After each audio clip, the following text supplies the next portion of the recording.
Assalamualaikum warahmatullahi wabarakatuh. Perkenalkan, nama saya Reviana. Saya dari kelas 2D nomor induk mahasiswa 200005179. Di sini saya akan mempresentasikan hasil lembar kerja mahasiswa mengenai materi magnet. Untuk tanggal pelaksanaannya dimulai pada tanggal 4 Juli sampai dengan 7 Juli 2021. Jam pelaksanaannya dimulai pada jam 10 pagi sampai dengan jam 3 sore.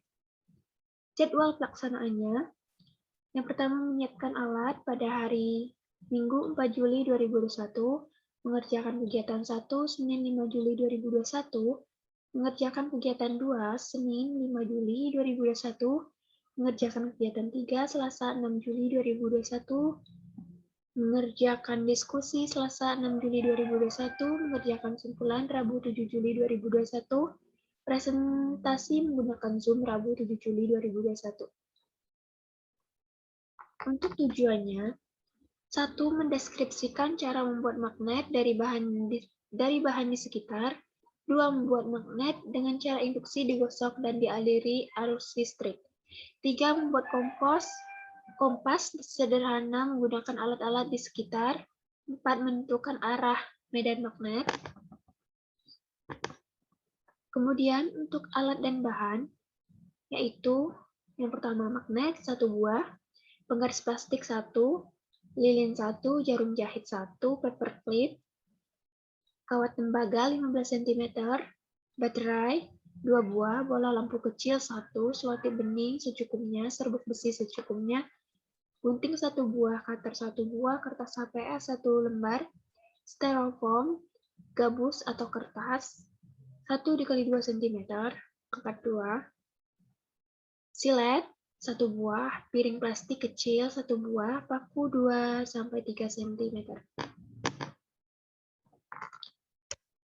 Prosedur kerja kegiatan 1, membuat magnet sederhana. 1. Siapkan alat dan bahan yang diperlukan dalam kegiatan praktikum. 2. Gosokkanlah paku pertama dengan magnet searah.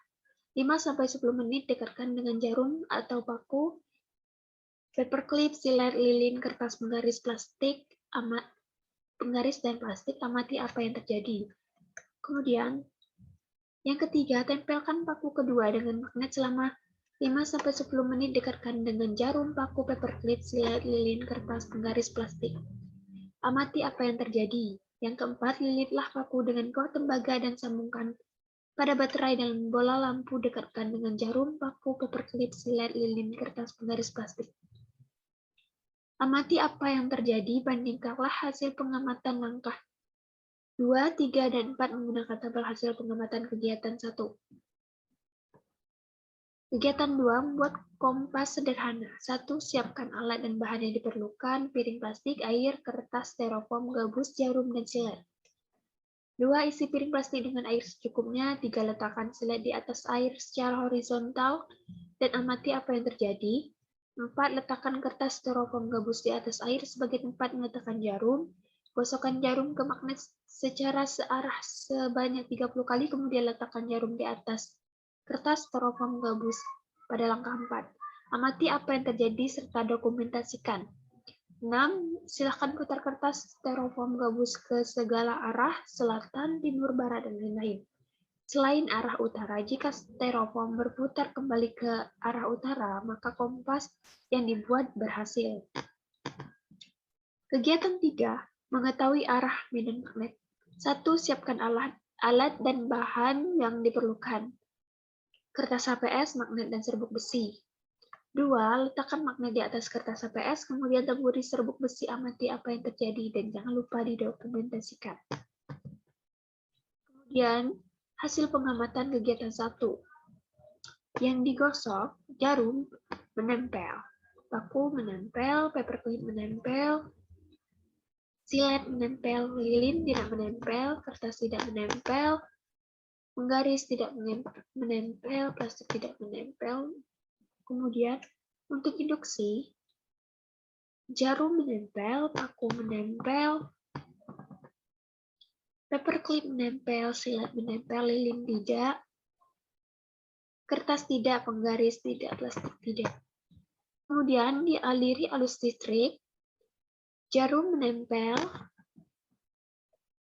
paku menempel, paperclip menempel, selat menempel, kemudian untuk lilin, kertas, garis, plastik tidak menempel.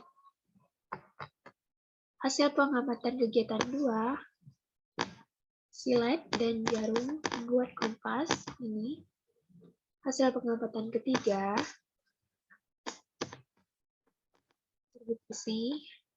Kemudian diskusi. Mengapa paku yang digosok dengan magnet dapat memiliki sifat magnet? Karena besi dan tembaga merupakan bahan yang tersusun dari atom-atom magnet atau domain-domain magnet yang disebut magnet elementer. Arah dan susunan magnet elementer yang terdapat pada besi dan baja bentuknya tidak teratur. Ketika besi atau baja digosok menggunakan magnet tetap dalam satu arah menyebabkan susunan magnet elementer pada benda tersebut menjadi teratur. Sehingga ketika arah magnet elementer pada besi dan baja menjadi seragam, maka bahan tersebut dapat memiliki sifat kemagnetan. Kemudian 2, mengapa paku yang ditempelkan dengan magnet dapat memiliki sifat magnet? Karena secara umum benda logam yang menempel pada magnet dapat berubah jadi magnet pula, tapi sifatnya magnetnya hanya bersifat sementara atau dapat hilang. Yang ketiga, mengapa paku yang dialiri arus listrik dapat memiliki sifat magnet? Karena arus listrik dapat menghasilkan medan magnet, kemudian medan magnet tersebut dapat mengantarkan arus listrik. Jika mengalirkan arus listrik pada kawat yang melingkar sehingga akan timbul medan magnet di sekitarnya. Arus listrik akan mengalir pada batang paku yang menyelaraskan magnet ini yang ada di dalamnya. Sehingga paku tersebut akan berubah menjadi magnet. Yang keempat, jelaskan prinsip kerja kompas sederhana yang Anda buat pada kegiatan 2. Prinsip kerja kompas pada kegiatan 2 yaitu memanfaatkan magnet untuk menentukan arah selatan dan utara dengan cara menggosokkan jarum sebanyak 30 kali pada magnet. Kemudian, jarum tersebut diletakkan di atas kertas yang terapung di atas air. Selain menggunakan jarum, kita juga bisa menggunakan silet untuk menentukan arah selatan dengan menaruh silet di atas mangkok yang berisi air. 5. Mengapa serbuk besi membentuk posisi sesuai hasil percobaan Anda pada kegiatan 3? Serbuk besi membentuk pola dan berkumpul pada magnet kanan dan kiri, menunjukkan bahwa pada bagian magnet kanan dan kiri di sekitarnya itulah medan magnet yang paling kuat. Kesimpulan dari seluruh kegiatannya yaitu magnet adalah suatu benda yang menarik benda lain di sekitarnya yang memiliki sifat khusus.